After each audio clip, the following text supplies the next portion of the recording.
Aside from the fact that my sister taught me how to read when I was 3 years old by using Peanuts books, you know, from the, and I think by the time I was 11 or 12, I was a full-blown comics geek. I've been an artist all my life, and I started out as a comic book artist, ironically. I was a penciler for many years, and I started out at DC, worked for Image and Event and a whole bunch of companies over the years. So somehow I kind of transitioned into video games, and here I am. There's always been a kind of natural alignment between the sort of stories that we're telling in games and the kinds of stories that comics can do super well. You know, video games are kind of in the moment. And so character development is always a tough thing, and with comic books, it's the perfect forum for it. As far as Splinter Cell is concerned, you know, you've got this incredible, rich, elaborate, sometimes even Byzantine geopolitical world that Sam Fisher needs to navigate and sneak his way through. You know, we get a chance to see different parts of his life and his career. People have this sense that there's some history there. And even people who haven't necessarily played all the Splinter Cell games know that this is a character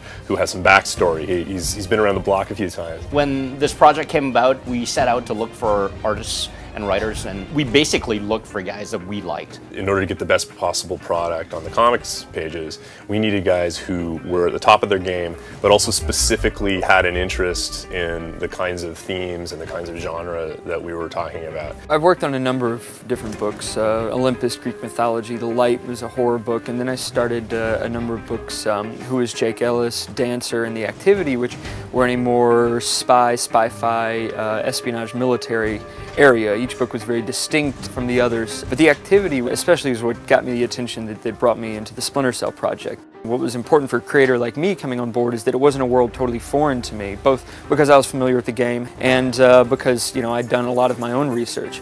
But the world was so well put together and thought out that the pieces were already there to play with.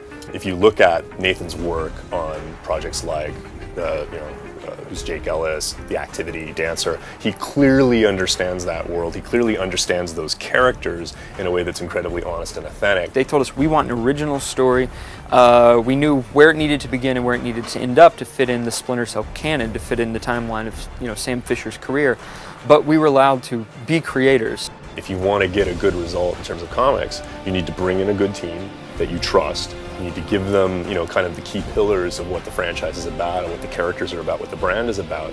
And then you need to give them a lot of latitude to explore that the way they would explore it, like any other comics project. The challenges of, you know, working on a project like this is that we want to both, you know, be respectful and, you know, we want to write a book that the hardcore fans recognize and love, and that new readers who perhaps haven't even played the games before can come into. They start to find the sweet spot, the equilibrium point between what we need for as a brand building exercise and what the comics reader needs as a comics reader. And I think that from there it's been really easy. You know, they've made it almost effortless for us because they're so good.